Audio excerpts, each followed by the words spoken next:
bertanya, tadi antum sempat membahas tentang sifat-sifat Allah yang sempurna.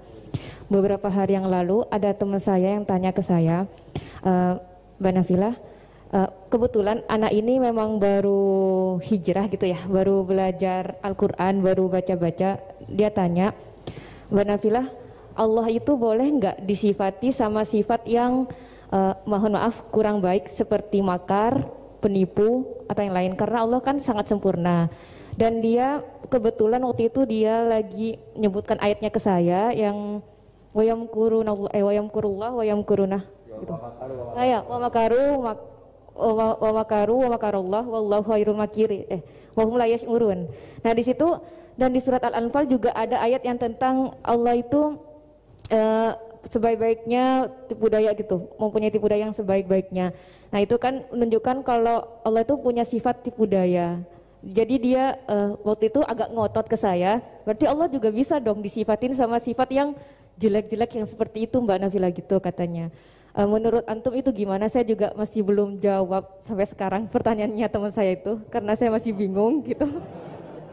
Jadi saya tanya sama Gus gitu, mungkin ada pencerahan gitu buat saya menjawab gitu. Terima kasih. Assalamualaikum warahmatullahi wabarakatuh. Itu begini ya, jawab seperti itu rileks saja. Yang jelas jenengan harus terima kasih sama yang tanya, nganggep jenengan pinter itu. Sampai tanya itu berarti nganggep jenengan pinter. Itu satu prestasi, itu orang nggak semua orang ditanya itu. Itu begini ya kalau dalam ilmu balaghah. Makanya saya ini kan pengajar ya, pengajar fikih juga pengajar balaghah, juga pengajar tasawuf, pengajar mantek. Kalau di pesantren kan memang semua itu diajarkan Pak Fatullah. Ini juga dulu mondok di buyut-buyut saya di Kudus itu, di pondok tertua di Kudus buyut saya. Makanya hormat saya itu bukan karena beliau punya etika, memang aturannya harus hormat gitu. Saya juga harus hormat beliau karena beliau rektor, ya sudahlah saling menghormati. Bapak itu kalau sama penanya itu hormat, ditanya, dia sudah sopan. Jadi kita harus menghormati orang sopan. Yang tanya hormat ke kita karena kita dianggap alim, kita hormat sama penanya karena orang sopan. Mau tanya itu juga gengsi loh. Masa dokter tanya itu kan ribet kan? Saya kemarin ditawani di Unisula masuk dikasih dokter honoris causa. Kenapa Gus gak mau? Saya takut kalau masuk neraka, masa dokter masuk neraka kata saya. Kan ya tidak lucu juga itu. Akhirnya dokter-dokter itu, iya Gus saya tidak pernah kepikiran ya. Akhirnya mereka terus mau udah takwa, udah Gus kita harus takwa, kan malu dokter kok masuk neraka. Oh begini jawabnya ya. Semua ilmu itu harus kita pelajari karena melihat sisi ekstrimnya, sisi buruknya. Ya saya ulang lagi ya. Ilmu itu harus Anda pelajari karena melihat sisi ekstrimnya, sisi buruknya kalau kita tidak tahu. Sehingga dengan cara itu kita tahu secara serius. Misalnya nikah sekali gak sah kategorinya zina. Misalnya. Kenapa anak angkat dilarang oleh Islam? Saya ulang, kenapa anak angkat dilarang oleh Islam? Kalau mau baik saja, tapi gak perlu ada anak angkat. Karena apa? Sekali perempuan ini tadi ditulis misalnya binti Fathul Wahid, binti Bahauddin, itu nanti di KUA itu dikira itu walinya. Padahal hakikatnya tidak walinya. Maka enggak. Nah, ketika ini menikahkan, nikahnya sah enggak? Enggak kan? Karena dinikahkan oleh orang yang hakikatnya tidak walinya, itu satu. Sisi ekstrim kedua adalah ini nyata pernah terjadi. Anak ini kuliah terus pacaran. Ternyata pacaran sama kakak kandungnya. Jadi itu ceritanya ada anak dari Bojonegoro tipe anak angkat sama orang Jakarta. Singkat cerita sama-sama dewasa kuliah. Sampai pacaran, sampai mau kawin. Nah, pas mau kawin itu yang lamar adalah Pak D-nya. Pak D yang Bojonegoro datang ke Jakarta. Terus dia ngetik, ini kok rumah yang dulu saya titipin ponaan saya. Ternyata itu adik kandung. Karena si adiknya tadi pakai binti langsung yang Jakarta. Sehingga anak Bojonegoro perasaannya pacaran sama anak Jakarta. Nah, di sini kelihatan betapa hebatnya Islam ketika benar-benar melarang anak angkat dengan makna menasabkan. Kalau dengan makna kasih sayang nggak apa-apa ya, tapi kalau dengan makna menasabkan nggak boleh. Paham ya? Karena ada sisi ekstrim nanti bahayanya tadi. Nah, terus, ilmu balaghah juga gitu. Di antara ilmu sisi ekstrimnya ilmu balaghah adalah kalau kamu tidak memahami balaghah, maka kamu akan mengatakan Quran ini bohong. Karena kamu tidak tahu tasbih itu apa. Terus misalnya gini. Allah memaklumatkan di Quran bahwa orang kafir itu sumum bukmun umyun. Sumun artinya itu budak, tuli. Bukmun artinya bisu. Umyun artinya buta. Itu kalau kamu nggak ngerti balaghah, maka faktanya apa? Ternyata orang kafir tidak tuli, tidak bisu, tidak buta. Tapi kalau kamu ngerti balaghah akan tahu ini tasbih yang baligh, perumpamaan yang sempurna, kesusastraan. Jadi kalau orang muji Nabi itu nggak boleh bilang anta kasamsi, itu kurang keren. Kamu ibarat matahari, kurang keren. Kafnya dibuang, anta samsun, anta badrun. Kamu matahari, kamu rembulan. Nah, kalau orang sedang pacaran itu kalau bilang kamu ibarat bunga, itu kurang keren. Wah, kamu ya bunga saya itu kan, terus keren kayak. Nah, itu balaghah. Nah, di antara balaghah itu ada namanya wal ityan bil kalimah lil musyakalah. Jadi mendatangkan kalimat bukan dengan makna semestinya tapi lil musyakalah. Musyakalah itu perimbangan. Wa makaru wa makarawah. Mereka bermakar dengan tipu daya. Wa makarawah, dan Allah pun melakukan itu. Berarti Allah menipu daya mereka. Ya enggak. Kalau dilakukan orang baik itu namanya kecerdasan. Tapi kalau dilakukan orang dolim itu namanya tipu daya. Jadi misalnya gini. Ada orang bikin alarm supaya maling itu terdeteksi atau pakai CCTV, itu namanya kecerdasan. Tapi kalau maling pakai CCTV untuk kalau nyolong ngerti pergerakan yang punya rumah. Jadi sama-sama melakukan itu tapi beda. Sama mati juga gitu. Ketika kita pecundang matinya mati sangit gitu. Tapi ketika kita pahlawan matinya mati syahid. Artinya ya sama-sama mati. Nah, di balaghah itu ada istilah musyakalah. Musyakalah itu ayat itu sebenarnya banyak, Mbak. Ada yukhadi'una waha wa huwa khadi'uhum wa yamkuruna wa yamkuru wa makaru itu banyak. Jadi di antara sisi yang harus kita pelajari dari ilmu balaghah adalah kalimat itu banyak yang tidak semestinya. Ya tadi misalnya kita bilang coba kamu jalan dulu. Kalau kita bawa mobil, maksudnya mobil itu jalan, kita duduk. Tapi kalimatnya tetap, sudah kamu jalan dulu. Mau naik mobil kok dibilang jalan. Jadi berdiri juga gitu. Ya yuhal muddathir kum fa'anzir. Kum berdirilah kamu. Berdiri maknanya mengurus sesuatu yang serius. Itu orang Arab bilang berdiri. Sehingga disebut wayuki munas sholat. Dan mereka mendirikan sholat. Apa semua sholat itu bentuknya berdiri? Nah, nuruti cangkem elek kan protes ya? Makanya begitu juga sholat. Sholat itu harus menghadap kiblat. Yang benar aja, kalau pas sujud menghadap apa coba? Menghadap tanah kan? Jadi kalau nurutin bahasa ini nggak ada yang benar gitu. Maka berhati-hatilah dalam bahasa, karena bahasa itu nggak jelas. Kalau kamu sedang senang istri kamu, mesti bilang gini, wah saya cinta kamu karena kamu cantik. Harusnya istrinya tersinggung. Sehingga gini, berarti suatu saat kalau saya jelek Anda sudah tidak cinta kan? Kebetulan para istri tidak pinter sehingga dipuji gitu ya seneng. Sebetulnya itu tidak pujian, itu bahaya itu. Berarti dia mencintai saya sejauh saya masih cantik. Kalau enggak ya sudah macam-macam. Dan ya rata-rata macam-macam betul itu. Artinya bahasa itu nggak usah dimaknani. Makanya saya kemarin bilang sama Pak Rohidin itu, Mbok ya UI itu kalau ngaji misalnya Bukhari dengan pemaknaan ulama. Karena maknani bahasa ini satu pekerjaan yang kalau tidak ulama tidak bisa. Apalagi bahasanya Rasulullah SAW. Bahasa itu susah. Dalam keseharian saja kita maknani susah, apalagi bahasanya Quran dan hadis. Ya contoh paling gampang gitu. Wa yuqimunas sholat, mendirikan sholat. Kita berdiri tegak demi bangsa ini. Memangnya perang harus berdiri, kadang harus tiarap kan? Jadi bahasa itu selalu sering kalau di balaghah disebut hakikat dan majas. Ada makna hakikat, ada makna. Dan itu harus kita kaji. Kalau enggak ya fatal, memang hasilnya fatal. Kalau enggak ya. Makanya saya dulu ketika ngaji itu ya banyak santri yang agak kurang ajar betul. Sampai Sanghyang Rajana gini Pak Khalil, Anda orang teknik pasti tahu. Gus, soft paling baik itu yang mana? Soft awal kata saya gitu. Baru agak baik kedua, ketiga. Ya kalau gitu gampang Gus, masjid tuh bikin selatan utara, semuanya soft jadi awal. Selagi bentuknya barat timur pasti ada 2-3. Paksa mereka di soft awal dengan desain masjid selasa utara apa? Bukan manjang ya, selatan utara sehingga semuanya di soft awal. Terus dia tanya lagi, lalu soft paling baik mana? Yang sisi kanannya imam kan itu urutannya. Ya sudah imamnya letakkan paling selatan. Sehingga semua makmum posisinya di kanan. Ya kalau itu anjuran Islam ya didesain sak bangunannya katanya. Ribet itu. Coba kalau kamu jadi kiai ditanya gitu mangkel apa enggak? Wah ini kurang ajar betul orang ini. Selagi bangunannya memungkinkan soft 2, 3 pasti nanti ada soft 2 dan dipaksa saja, yaitu tadi bangunannya memanjang selatan utara, imamnya diletakkan paling selatan. Terus saya gantian tanya, lalu setelah begitu yang paling afdol siapa? Yang paling dekat? Ya sudah imamnya kerubuti saja gitu. Itu, nah makanya yang sering perdebatan NU dan Muhammadiyah, dan itu kalau mau dianalisis secara ilmiah sebetulnya normal semua. Karena teks hadis itu memang butuh pemaknaan.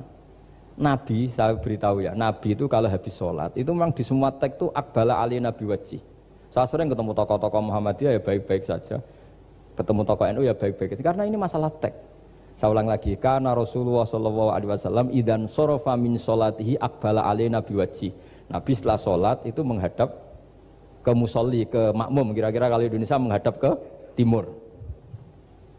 Tapi di sebagian riwayat, Nabi itu kalau habis sholat itu melakukan sesuatu yang menunjukkan kalau dia sudah selesai sholat.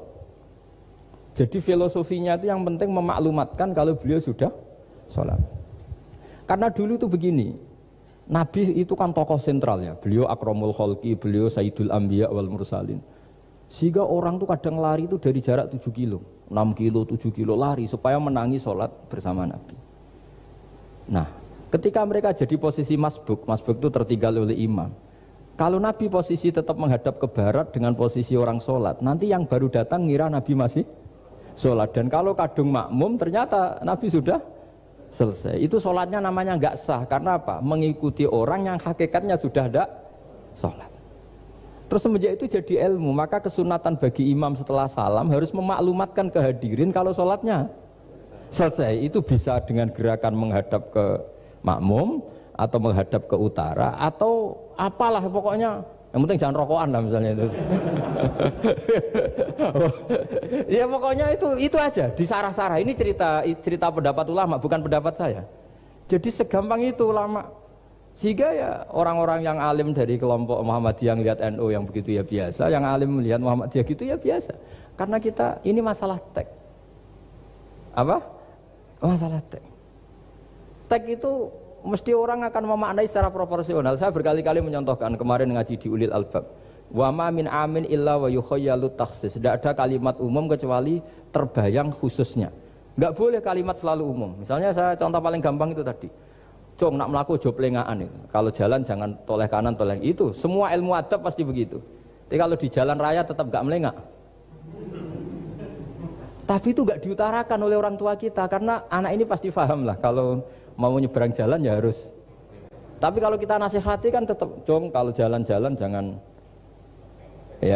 lihat kanan, lihat kiri, jangan. Tapi hakikatnya sama. Cung kowe nak sholat sing anteng tuh kan enggak gerak. Wah ya enggak sah lah, tahu enggak rukuk, enggak sujud, anteng aja. Ada ini cerita. Jadi kalimat itu sesuatu yang pemaknanya itu pasti proporsional gitu. Kalau kamu sholat dinasihati gimana? Sing anteng.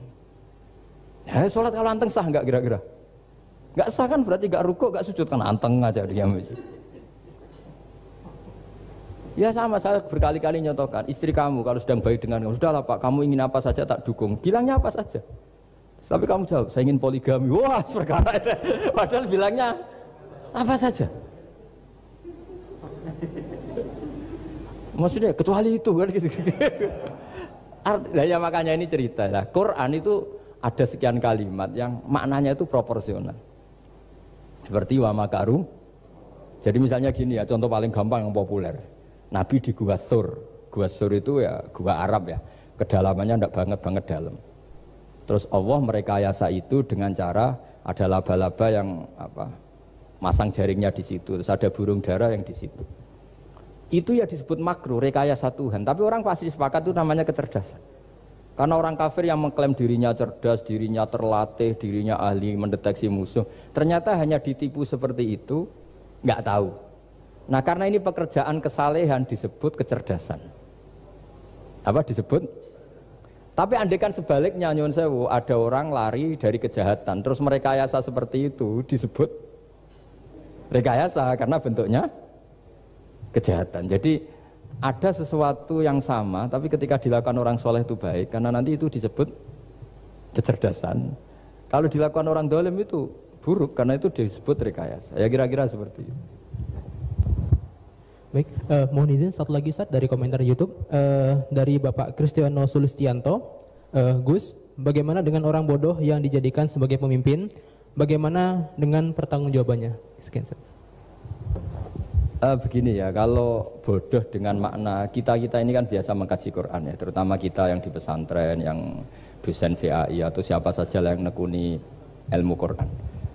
Ada sisi manusia itu punya sifat permanen yang oleh Allah disebut wa kanal insanu dzaluman jahula. Manusia itu banget bodohnya kata Allah. Sudah banget bodohnya, banget dolimnya. Sehingga kita bilang bodoh itu sebenarnya bukan ngenyak ya. Ya memang manusia mau tidak mau harus bodoh lah.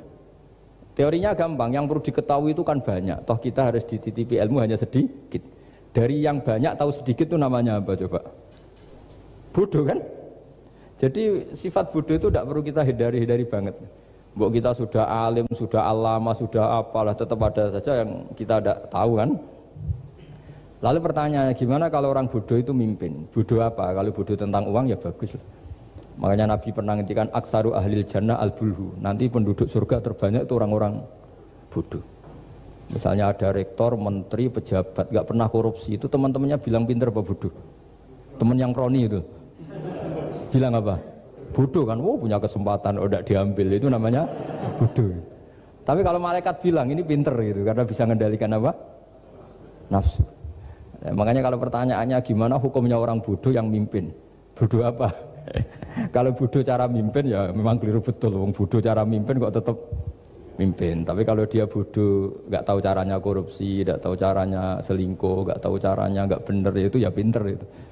Karena Nabi itu yang kadang muji itu aksaru ahlil jannah al-bulhu, masyhur hadis itu. Kebanyakan penduduk surga itu orang-orang bodoh. Sampai Mbah Mun tuh kalau guyon ya lebih guyon dibanding jenengan. Kata Mbah Mun gini, aku itu saake suar wargane wong-wong bodoh, saake kenaan malaikat. Kan di surga itu orang akan dikasih sesuai keinginannya. Wong desa-desa itu taunya makan enak kan jadah, terus uduk gitu. Terus bayangkan cantik itu ya orang ya kayak gitulah, orang desa rodok melek sidik ya cantik, terus bangir sidik ya cantik. Karena surganya memberi yang diinginkan, akhirnya menunya ya itu saja. Karena dia kan nggak pernah makan pizza, terus nggak pernah melihat orang cantik Pakistan, Turki, jadi seleranya ya itu. Jadi kata Mbah Mun, mulane wong sing pengalaman, jadi kok surgane mewah. Itu kan bayangkan kamar mandi, mungkin ya kamar mandi di kampungnya kan itu udah bagus ini. Ya saya tidak tahu apa betul begitu apa enggak, ini guyon itu. Nah bodoh ya seperti itu. Jadi kalimat bodoh itu ada bodoh beneran, itu memang bener-bener bodoh. Tapi di beberapa ilmu tasawuf, bodoh itu kadang dipuji. Yaitu tadi aktaru ahlil jannah al-bulhu. Kebanyakan penduduk surga itu orang bodoh ya kayak kita. Kalau kita rektor atau menteri keuangan atau pejabat kok tidak korupsi, itu kata teman-teman KKN kita itu apa namanya? Bodoh kan, ada kesempatan kok enggak dimanfaatkan. Tapi kata orang-orang baik itu pinter. Pemimpin ya gitu Pak Rektor. Jadi saya merasakan jadi kiai. Saya itu nggak suka mimpin. Karena sebetulnya takut kalau orang ini tidak mandiri. Semua kok tanya kiai, semua tanya. Ya kadang orang saking percayanya kiai itu ngasih nama anaknya saja tanya kiai. Padahal bisa baca kitab. Kadang ya dia doktor dari Al-Azhar. Ya kamu itu ngalim kok nama saja tanya kiai, apa memang kamu nggak bisa? Wah biar barokah Gus kalau nama dari jenengan, ribet kan? Ini kan ribet. Akhirnya saya tidak mau, barokahnya tidak mau itu terus mereka mau memberi nama sendiri. Makanya kata bapak saya itu kalau ono imam masjid wis tuwek ngimami terus, itu gak istiqomah hak jenenge, mau digenti. Jadi artinya kalau ada seorang imam masjid tuwek sudah batuk masih ngimami saja. Di satu sisi itu pinter ya, di mana-mana kalau ada yang tua sama yang muda ya didahulukan yang tua. Tapi kalau pertanyaannya itu kalau di bab adab, tapi kalau nanti temanya regenerasi, ini tersangka enggak?